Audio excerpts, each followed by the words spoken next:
안녕하십니까. 오늘 또 찾아온 박현정 선생님의 문학 시간입니다.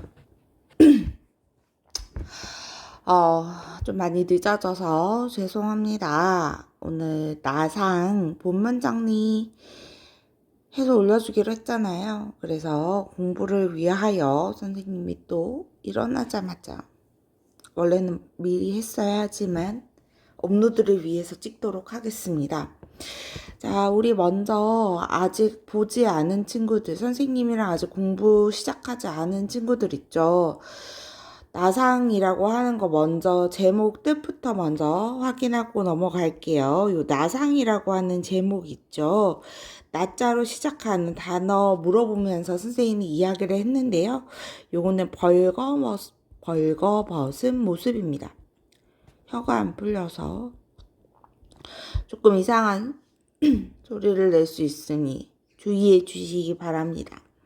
자, 이 벌거벗은 모습이라고 하는 것은 인간의 본성, 그 중에서도 가장 태초의 모습, 즉 순수성을 이야기하는데요. 나상이라는 제목과 관련이 있는 인물이 누구인지, 그리고 인물의 모습과 성격을 잘 생각하면서 책을 읽어야 된다고 했어요. 본문을 하나하나 다 읽을 거기 때문에 사실 좀 많이 지루할 수 있습니다. 지루할 수 있기 때문에 요거 듣는 동안 조금 배속을 빠르게 해서 듣거나 아니면 필요한 부분들을 좀 포인트로 찝어가지고 듣는다거나, 그래서 본문 내용이 빠짐없이 전부 다 볼 수 있도록 하시면 좋을 것 같아요. 실제 학교 수업에서는 선생님이 정리하는 부분만 정리를 해드리니까요. 본문 내용은 조금 지루하더라도 여기 부분을 꼭 반드시 확인하시기 바랍니다. 자, 교과서 28페이지 2호철의 나상 시작할게요. 자, 나상에서 벌거벗은 모습이다. 나상에서 가장 중요한 것 중에 하나는 액자식 구성이라는 구성 부분이라고 했죠. 자, 그래서 보시면 알겠지만 외부 이야기와 내부 이야기로 되어 있는데요. 처음 부분 시작할 때는 외부 이야기로 되어 있습니다. 자, 그래서 외부 부분이 어디까지 나오느냐? 일단 쪼기 여러분들 교과서에 14번째 줄 정도까지가 외부 이야기라고 보시면 되겠어요. 자, 시원한 여름 저녁이었다 라고 해서 여름이에요. 계절적 배경이 나왔죠. 뭔가 약간 모순적인데 시원하지만 여름이고 저녁이래. 자, 바람이 불고 시커먼 구름대가 서편으로 몰려 달리고 있었다. 구름이 몰려 쌓이는 먼 서편 하늘 끝에선 이따금 칼날 같은 번갯불이 번쩍이곤 했다. 자, 지금 구름이 그냥 구름 아니고 해피한 흰 구름, 몰랑몰랑한 하얀 구름 이런 거 아니고 시커먼 구름대 그랬어요. 자, 또 어때요? 번갯불 번쩍. 그 다음에 이 편하늘의 별들은 구름 사이사이에서 이상스레 파릇파릇 빛났다 뭐 이렇게 하면서 지금 계속 배경이 나오는데 구름도 시커멓고 번갯불 나오고 뭐 이런 모습도 보이죠. 이런 거 보니까 여기 작품 어두운 분위기를 형성합니다. 여기 부분 보이죠? 그래서 배경 묘사가 일어났는데 요걸로 적으세요. 배경 묘사가 쭉 일어납니다. 어디까지 배경 묘사냐면 대기에는 차가운 물기가 돌았다. 뒷부분 있죠. 여기. 차가운 물기가 돌았다. 여기요. 가로 나와 있는 여기. 자, 달이랑 뭐 별, 달, 지붕 뭐 이렇게 나와 있잖아요. 자, 이런 부분들인데 여기 배경 묘사가 일어나는데 이 배경 묘사는 어두운 분위기를 형성합니다. 이런 식으로 적어놔야 여기 작품의 어두운 분위기 형성하는 배경 묘사, 똑같은 말이라도 조금 더 눈에 들어오기 쉽게 좀 정리를 해두시는 게 좋아요. 자, 그래서 배경 묘사를 하였고요. 자, 그 다음에 땅 위에 무언지 불길한 느낌이 들도록 차단한 정적이 흘렀다. 차단하다는 표현은 한번 찾아보세요. 국어사전. 숙제입니다. 차단하다라는 말은 김광균의 와사등이라는 단어에서 나오는데요. 약간 이걸 국어사 한번 찾아보세요. 머리가 안 돌아가서 뜻을 설명하기 좀 뭐하네요. 자, 그 다음 이제 철과 나라고 하는 배경인물 나오죠. 여기 철, 나. 자, 그래서 1번 배경인물이래. 2번 인물. 그래서 인물이 등장을 합니다. 인물은 반드시 체크를 해두셔야 된다고 했어요. 자, 그래서 철과 나는 베란다 위에 앉아 있었다. 그랬어요. 여기서 나가 등장을 하는 거 보니까 외부 이야기 서술자가 나라는 거 알 수 있죠. 1인칭 관찰자 시점이라는 거 알 수 있습니다. 자, 막연한 원시적 공포감 같은 소심한 느낌에 사로잡혀 무한정 묵묵히 앉아 있었다. 그래서 계속해서 아까 배경물사도 불안감, 그다음에 좀 안 좋은 좀 부정적인 어두운 분위기 이런 거였는데 지금 나오는 감정도 공포감, 불안감 이런 거죠. 자, 철은 먼 하늘가에 시선을 준 채 연방 담배를 피웠다. 이렇게 한동안 말없이 앉았다가 철은 문득 다음과 같은 얘기를 들려줬다. 이 얘기가 바로 무엇이냐? 바로 내부 이야기. 즉, 내화가 되죠. 자, 그래서 이 내부 이야기가 바로 여기서부터 시작이 되기 때문에 여기에서 작품 구성이 액자 구조임을 나타내고 있다. 그래서 액자 구조가 어떻게 되어 있는지는 수업하면서 이야기를 했고요. 자, 내부 이야기가 여기서부터 시작이 됩니다. 한 칸 띄고 되어 있기 때문에 구별하기는 쉬워요. 자, 형은 27살이었고 동생은 22살이었다. 그래서 형이 나오고요. 동생이 나옵니다. 자, 형은 둔감했고 형 성격이 바로바로 나오죠. 둔감.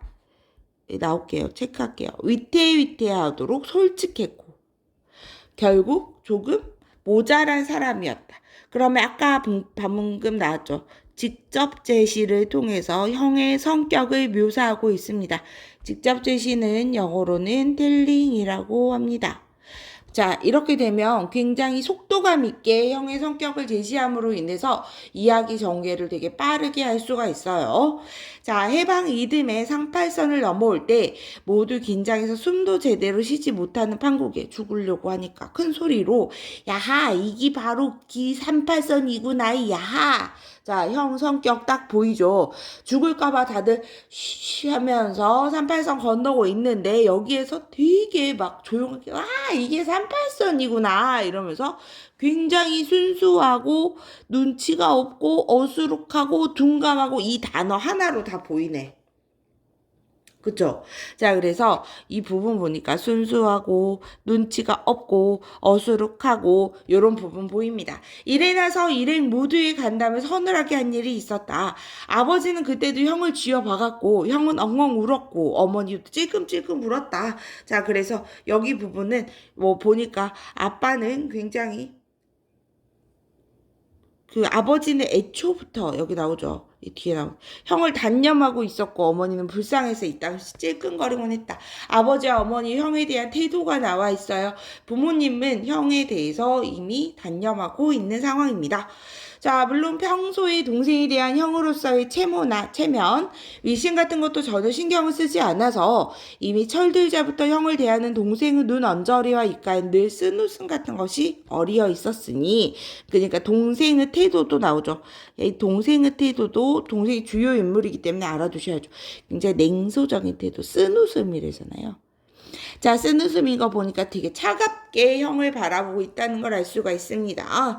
자, 그래서 쓴웃음 같은 것이 어리어 있었으니 하얀 살갗의 여인 얼굴에 이 쓴웃음은 동생의 오연한 성미와 잘 어울려 있었다. 그래서 동생의 성격은 형이랑 좀 반대되는 모습 보이네요. 오연한 성미. 굉장히 되게 거만하고 냉소적인 태도를 가지고 있었다. 자, 그러면 형의 경우에는 어땠어요? 아까 형의 경우에는 둔감, 또 뭐였니? 대답해 줄 친구들이 없네. 순간 당황했어요. 그다음에 눈치 없음, 어수룩, 동생, 오연, 그다음에 냉소적. 자, 그래서 되게 형이 동생을 볼 때 좀 둘이 반대되는 모습 보이죠? 동생이 오히려 철이 든 것 같은 그런 느낌이에요. 자, 어머니는 형에 대한 아버지의 단념이나 동생의 이런 투가 더 서러웠는지도 몰랐다. 엄마 계속 우셨다고 했죠. 그러나 형은 아버지나 어머니나 동생의 표정에 구애 없이 눈치를 보지 않아. 대단하죠. 하루하루가 그저 천하태평이었다. 굉장히 천진난만한 성격 보여요. 자, 사변이 일어나자 형제가 군인의 몸이 됐다. 자, 사변이라는 단어 체크 좀 해놓을게요. 왜 체크하는지 알겠지? 한국전쟁 6.25를 이야기합니다. 선생님이 읽으면서 시대적 배경을 의미하는 부분들을 좀 생각하면서 읽으라고 했는데 이렇게 사변이라고 하는 단어가 직접적으로 등장을 했네요. 자, 1951년 가을 제각기 북의 포로로 잡혀 북쪽 후방으로 인계돼 가다가 여기 포로가 되었죠. 우연히 만나게 되는 계기예요. 자, 둘은 더럭 만났다. 헤어져 있다가 포로로 잡혀가면서 만나게 돼요. 자, 해가 질 무렵 무너진 통천읍 거리에서였다. 그래서 자, 통천읍 아이고 죄송합니다. 자, 통천읍 여기 장소. 형은 대뜸 울음뼈를 터뜨렸다. 형 무서웠나 봐요. 펄렁한 야전 잠바에 맨머리 바람이었고 형의 모습 묘사하네요. 털럭털럭한 군화를 끌고 있었다. 동생도 한순간은 흠칫했으나 그쵸 오랜만에 봐서 형이 울음을 터뜨리자 난처한 듯 살그머니 외면을 했다. 여기 부분 보니까 동생은 형을 그닥 아는 척 하고 싶지 않아요. 여기 부분 여기 체크 좀 할게요. 심리적 거리감을 볼 수 있어요. 외면하죠. 자, 형에 비해선 주제가 조금 깔끔해서 동생 성격 보이죠? 자, 초록색 군 작업복 차림이었다. 10월 밤이라 꽤 선들선들했다라고 하면서 형과 동생이 재회한 모습, 그날의 장면을 보여주고 있습니다. 멀리 초일의 달 밑에 태백산 줄기가 서늘히 뻗어 있었다. 형은 동생 곁에 누워 자꾸 쿨적거리기만 했다. 형은 지금 어른스럽지 못하고 어리죠. 27살인가? 그런다 했잖아요. 굉장히 나이도 많이 먹었는데 지금 막 울고불고 난리가 났어요. 일행 모두가 잠들었을 무렵 경비병들도 사그라진 불 옆에 둘러앉아 잠이 들었다. 하늘 한복판으로는 잇따른 끼룩끼룩 밤 기러기가 울며 지나갔다. 그래서 포로 이송되며 가다가 재회를 했던 당시의 밤의 상황이 보입니다. 자, 그리고 나서 이제 중략이 나오는데요. 중략 부분의 줄거리를 볼게요. 이런 중략 부분의 줄거리에 힌트가 들어있는 경우들이 있습니다. 자, 형은 고향과 가족 생각에 쿨쩍쿨쩍 울며 넋두리를 하지만 동생은 아무 반응이 없습니다. 그래서 형과 동생의 대조적인 태도가 보이죠. 자, 사흘째 되던 밤부터 형은 경비병에게 얻은 밥 한 덩이를 동생과 나눠 먹고는 한다. 그래서 경비병이 되게 친화력이 좋은 거예요. 밥을 얻어가지고 동생이랑 나눠 먹어요.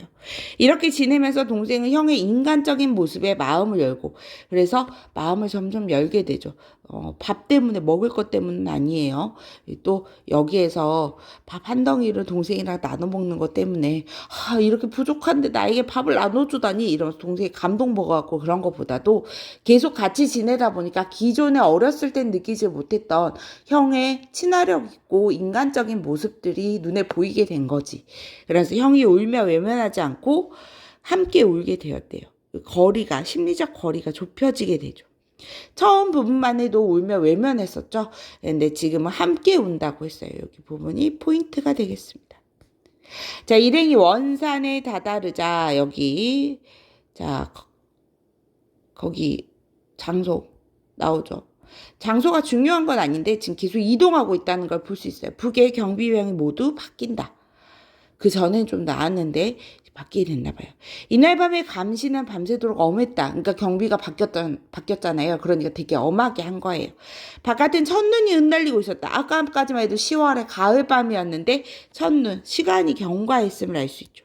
겨울이 됐어요. 걸어서 포로를 이동을 시킬 거 아니에요. 그러다 보니까 아까는 통천이었잖아요. 통천에서 원산을 지나가지고 계속 이동을 하다 보니까 겨울이 된 거지. 형은 울음을 그치고 불쑥 야, 눈이 내린다. 눈이. 벌써 겨울이 다 됐네. 형이 굉장히 천진난만하죠. 자, 그 휴전선 보고도 깜짝 놀라면서 휴전선이다 이렇게 한 것처럼 굉장히 눈치가 없고, 솔직히 말하면 여기 지금 포로로 가면서도 경비병들한테 지금 그렇게 하고 있잖아요. 이런 거 보면 되게 목숨이 위험한 상황인데도 긴장감이 하나도 없는 이런 태도를 보여줍니다. 자, 물론 감시병들의 감시가 심하니까 동생 귀에다 입을 대지도 않고 이렇게 혼잣소리처럼 지켜놨다. 말을 안 하면 입에 가시가 돋나 봐. 못하니까 그냥 귓속말이라도 하는 거죠. 자, 그다음 저것 봐, 저기 에이 모두 잠깐 자고 있네. 동생 허리를 쿡쿡 찌르기만 하면서 기어치 말은 하고 싶은 거죠. 어느새 양덕도 지났다. 자, 점점 북으로 가고 있습니다. 자, 공간이에요. 하루하루는 수월이도 저물어갔고 하늘은 변함없이 푸르렀을 뿐이었다. 산도 들판도 눈에 접혀 있었다. 경비병들의 겨울 복장을 바라보는 형의 얼굴에는 천지나 애들 같은 선망의 표정이. 자, 경비병들을 보면서 선망의 표정을 했대, 형이. 아이들처럼. 왜? 포로로 잡혀 있는데도 부러워하고 있었다는 거지. 형은 정말 천진난만의 끝이죠. 멋있다. 군인 복장 멋있다. 뭐 이런 거예요. 날로 풀이 죽어갔다. 자, 점점 더 감시가 심해지니까 길을 못 펴서 형이.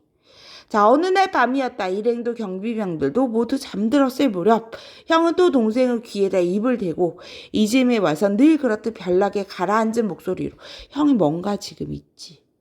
아까도 어두워졌다 그러고 형이 굉장히 선망을 그런 천진난만하고 눈치 없고 그런 어린애 같은 모습들이 불쑥불쑥 나오기는 하지만 지금 보면 요 사이에 와서는 늘 그렇듯이 라는 표현들 이런 거 있죠.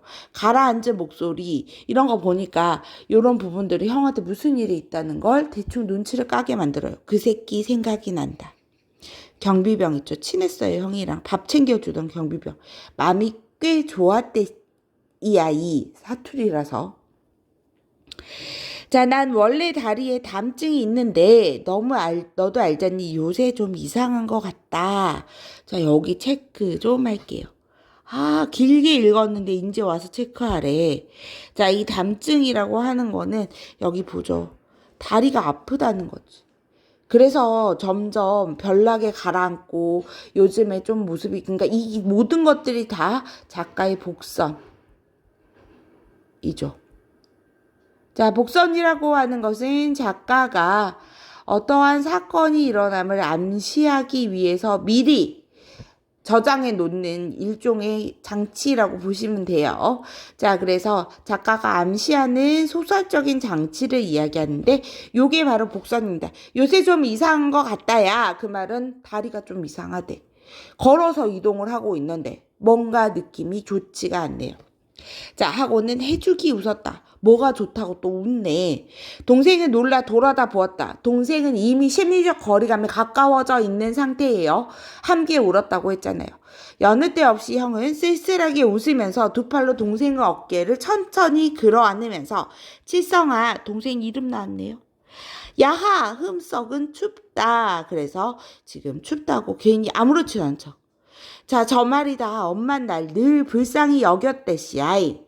야, 칠성아, 내 다리가 좀 이상한 것 같다. 정신이 이상한 것 같은데? 자, 그래서 내 다리가 이상한 것 같다. 그래서 지금 형이 다리가 좀 많이 아픈가 봐. 못 참으니까 이러는 거죠.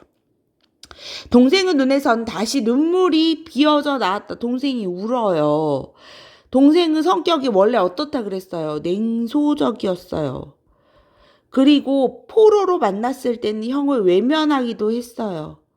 같이 울었다고 했어요. 자, 형의 이야기에 같이 울 정도로 거리감이 있었지만 포로 생활을 하면서 이제 형이 그런 식으로 다리가 이상해, 내 다리가 이상해 하니까 눈물을 흘렸다는 것은 형에 대한 걱정, 안타까움, 심리적 거리가 몹시 가까웠다는 거 알 수 있죠. 자, 그래서 눈물이 비어져 나왔습니다. 자, 형은 벼랑간 두 눈이 휘둥그레져서 동생의 얼굴을 멀끔히 마주 쳐다보더니 왜 우니 왜 울어? 왜? 더 그치지 못하겠니? 자기 때문에 우는 건 또 못 보네. 형 착하네. 하면서도 도리어 제 편에서 또 울음을 터뜨리고 있었다. 진상이네.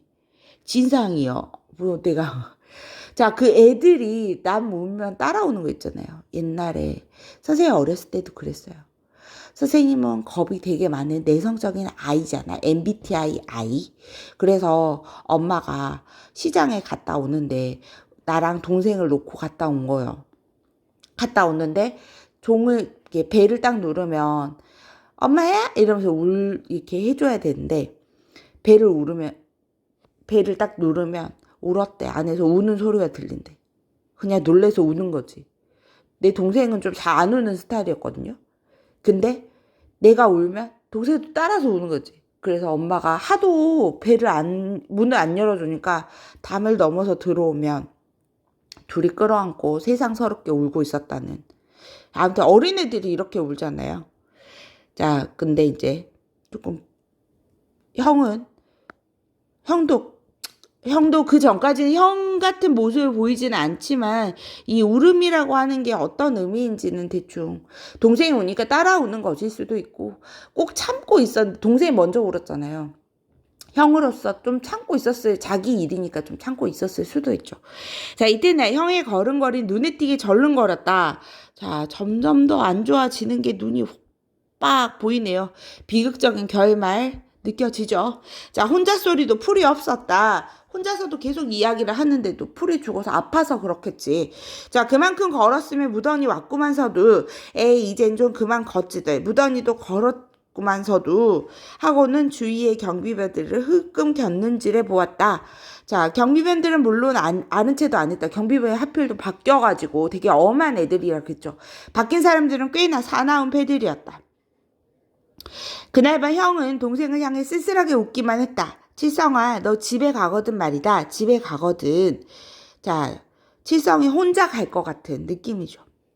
하고는 또 무슨 생각이 났는지 벌쭉 웃으면서 히히 내가 무슨 소리를 하니 내가 집에 갈 땐 나도 갈 텐데. 자, 안 그러니 내가 정신이 빠졌어. 그래서 지금 절망적인 상황 예상을 본인도 하다가 아니다. 되게 긍정적이죠. 부정하고 있습니다. 한참 뒤엔 또 동생 어깨를 끌어 안으면서 야 칠성아 미쳤어. 아니 미쳐가고 있어. 동생 얼굴을 똑바로 마주 쳐다보기만 했다. 하고 싶은 말이 있지만 지금 하지 못하고 계속 빙빙 돌리고만 있죠.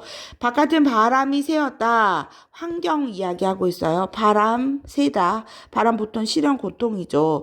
배경 묘사를 통해서 작품의 분위기를 또 형성하고 있어요. 거정문이 습기 어린 소리를 내며 열리고 닫히곤 하였다. 문이 열릴 때마다 눈 덮인 초라한 들판이 부유스름하게 아득히 뻗었다. 그래서 지금 되게 생사를 잠담하지 못하는 불안한 처지를 왔다 갔다 하고 문이 막 열렸다 닫혔다 하고 안정적이지 못하죠. 자, 동생의 눈에선 또 눈물이 비어져 나왔다. 감정이 이제. 동생도 아는 거야. 느낌이 오잖아. 자, 전쟁의 극한 상황에서 드러나는 형제애가 나옵니다. 여기 체크해서 적읍시다. 전쟁의 극한 상황에서 드러나는 형제애. 자, 그래서 이제 둘 사이에 러브라고 하면 좀 그러네. 형제의 사랑이 싹트고 있어요. 형은 또 벌컥 성을 내며 뭐야 왜 우니 왜 하고 제펴서 더 울었다. 자, 형이 죽음이 올 것 같으니까 이렇게 안절부절 못하는 모습을 보이잖아요. 자, 며칠이 지날수록 형의 걸음은 더 절룩거려졌다. 행렬 속에서도 별로 혼자 소리 짓거리지 않다. 되게 평소랑 다른 모습이죠.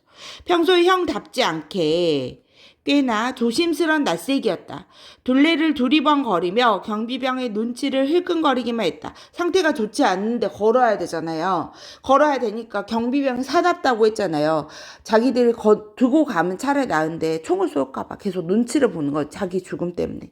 이젠 밤에도 동생의 귀에다 입을 대고 이것저것 짓거리지 않았다. 그만큼 힘든 거지. 그러나 먼 게 짖는 소리 같은 것에는 여전히 흠칫흠칫 놀라곤 했다. 동생은 또 참다 못해 눈물을 흘렸다. 동생은 계속 이제 동생이 더 울죠. 그러나 형은 왜 웃느냐고 화를 내지도 않고 울음을 터뜨리지도 않았다. 동생은 이런 형이 서러워서 더 흐느꼈다. 그래서 동생이 흘리는 눈물 있죠. 이제 형은 울지 않는데 동생이 울잖아요. 이런 부분에서 연민, 안타까움, 또 어떤 거? 뭐 형에 대한 형제 이런 것들을 볼 수 있죠. 그만큼 심리적 거리감이 이제 완전 찰싹 붙은 거나 똑같죠. 그날 밤 바깥은 한방눈이 내렸다. 눈 걸어가고 있는데 눈 내리면 얼마나 힘들겠어요. 형에게 닥친 시련과 비극적인 분위기를 강조하는 소재입니다.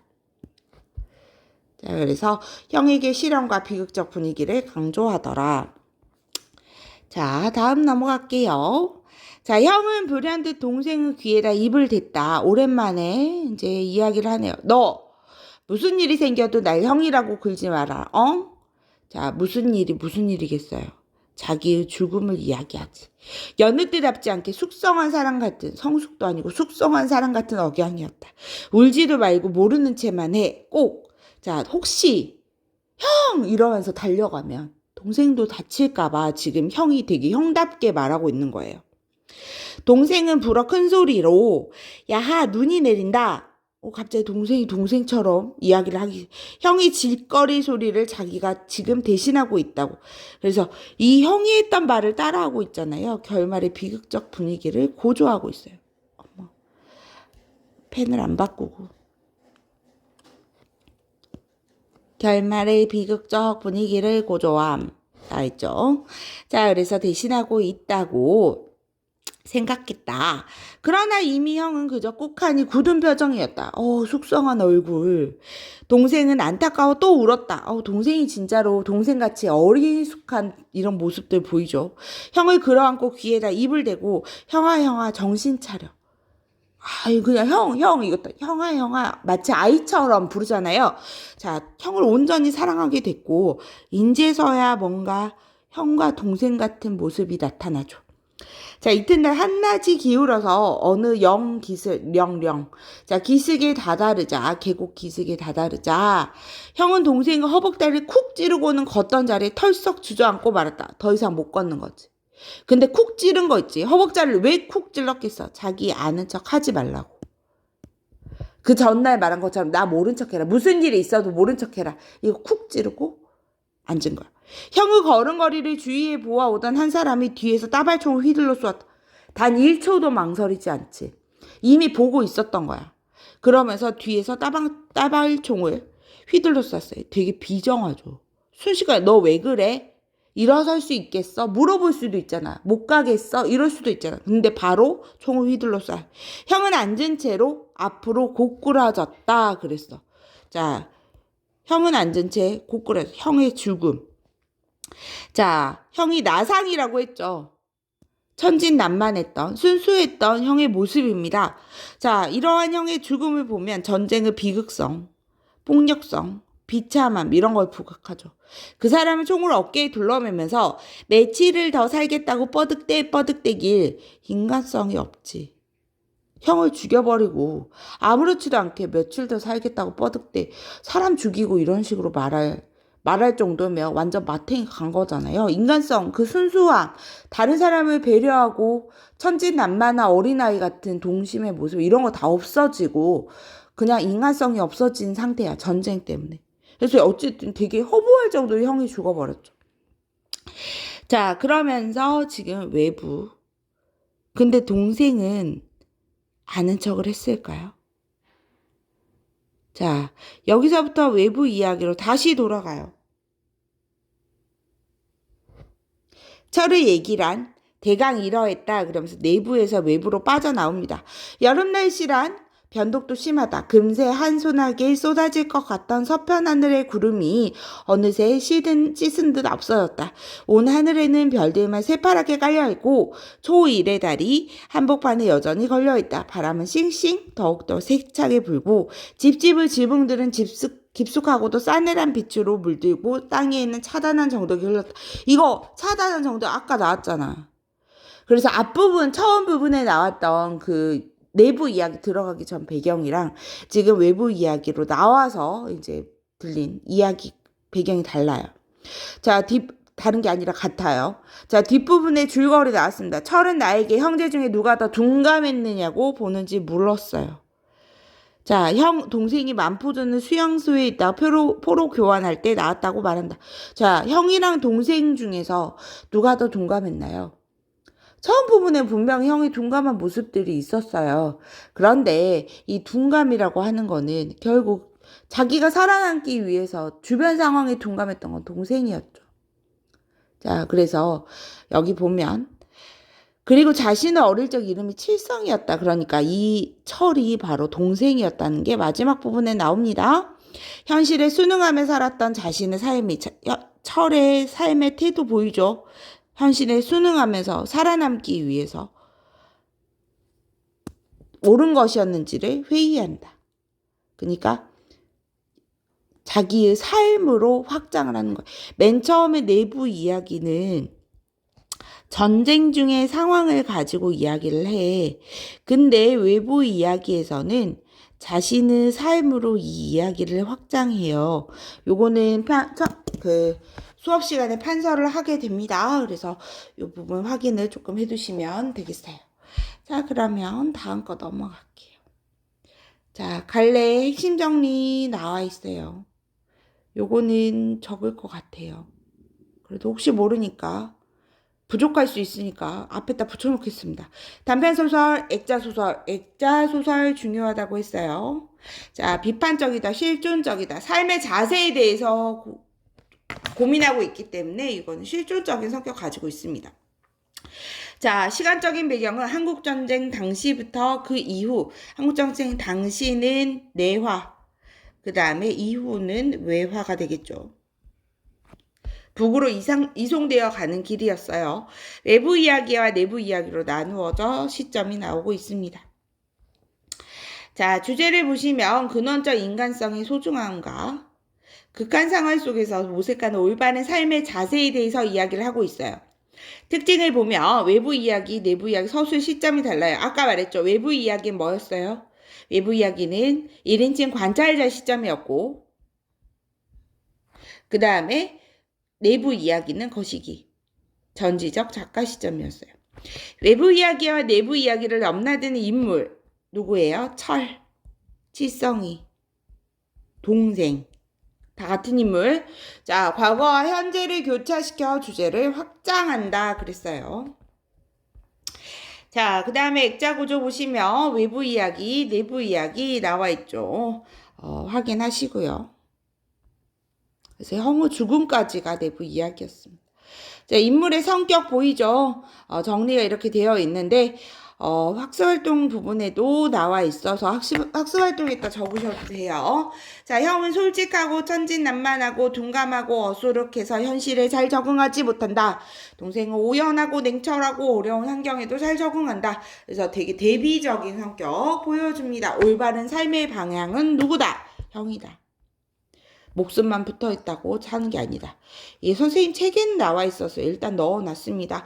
형제의 이동 경로, 통천에서 원산에서 양덕 이렇게 가면서 계속 걸으면서 이제 양덕 지나서 형이 죽게 되죠.